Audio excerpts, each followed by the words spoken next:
I choose clothing. All right, so that reminds me, I got to tell this story. I wasn't going to tell this story, but now I have to. All right.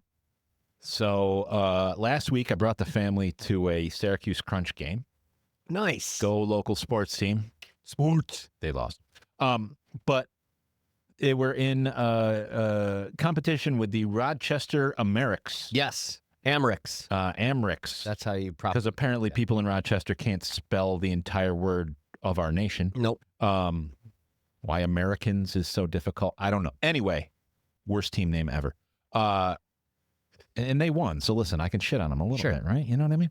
So anyway, we're sitting there, and my family, my girls wanted to go to a hockey game. So we're not a huge sports family, but yeah, you know, that sounds fun. And out of all live sports, as we've talked about, I'm not a huge sports guy. Of all live sports, hockey to me is the one that I am most easily talked into.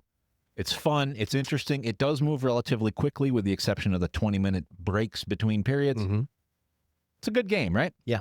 So anyway, we go. My wife actually got us real good seats. We were literally 3 rows back from the glass. Great, great view.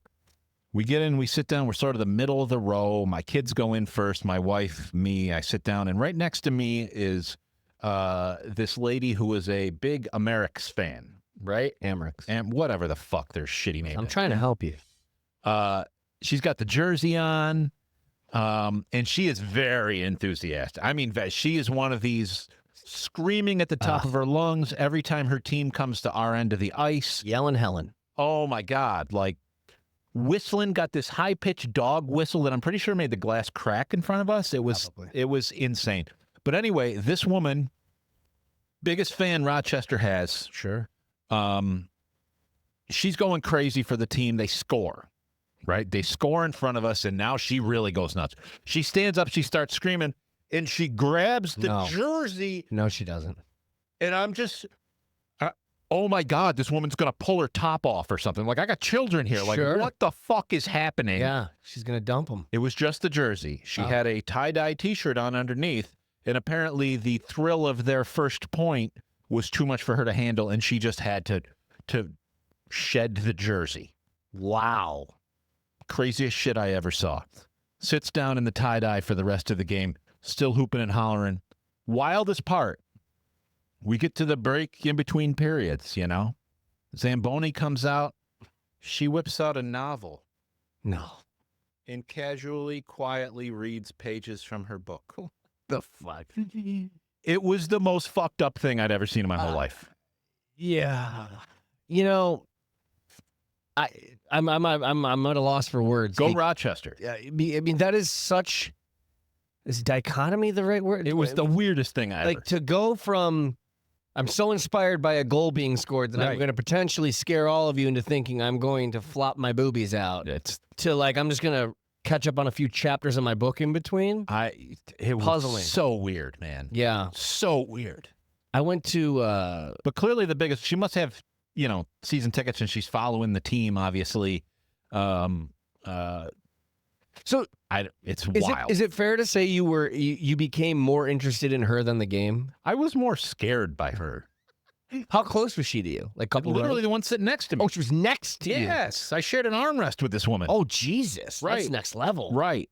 Because that can be it can be scary when you're a few rows away, let alone right next to you. Like I'm like, what is? You know, the whole time we're that close, my only concern was like a puck coming over the glass and bonking one of my kids on the head or some shit. I did not expect to be concerned about some woman going buck wild next to me. Which normally you'd think I'd be into, but oh yeah, I have a theory on this, and you know I'm a New York Rangers fan, but because I follow the Bills, I listen to Bills sports radio, and occasionally they'll talk about the Buffalo Sabres.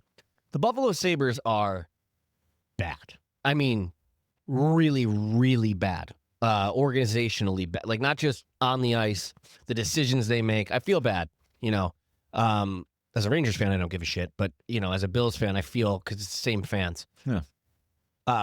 They've been talking usually on days where they talk about the Sabres. They've been talking about the Amrics, the Rochester Amrics. Okay. And I've come to the conclusion that the Sabres are so god awful, and that city and that area loves hockey so much. Yeah.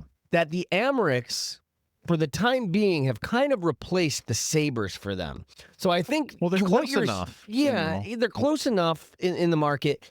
I think what you're seeing is a very passionate fan who normally would be doing this at Sabres games that has to just take all of this frustration, excitement, all of it all together. You think this is a displaced Buffalo fan? There it is. Saying. That's a better way to put it. That's what it's got to be. I mean, it's got all the makings of a Buffalo fan.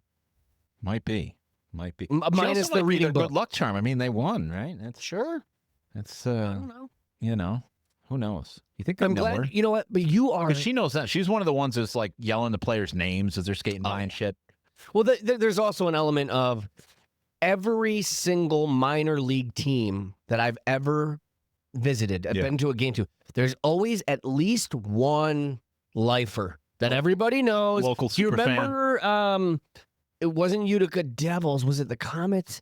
There was the Chicken Man in Utica. I vaguely remember this. Right. Yeah. The fact that you even vaguely remember it means that's what it was. He was the chicken. Like, there's always the one fan in the minor leagues that becomes the. At Syracuse, there were some dudes with hard hats. That was a thing. Exactly. Yes. I don't remember exactly the whole deal. So I think what you're witnessing is somebody who is or is really trying to be that fan, and I'm not pooping on that at all. Listen, we need those. She clearly was having the time of her life, and good for her. I don't know about the book thing though. That kind of ruins all of it. It's so weird. That is so weird. Like, I'm trying to think of the second weirdest thing that woman did. Is there a weirder place to read a book? I'm trying to think. I don't like. I understand. You know, you're bored, whatever. You don't feel like getting up. You don't. I don't know. Use a restroom, get a drink, whatever. But like, I don't like to. As a sports fan, as a hockey fan, like, isn't there enough going on that you're interested in to? Oh, let me read the next chapter of.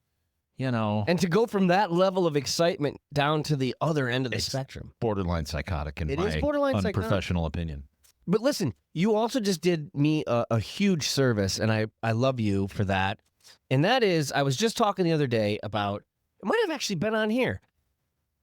To me, the greatest live sport is hockey, bar none. And the toughest athletes in the world are hockey players. Those guys will get stitched up after lacerating their throats and head right back into the game.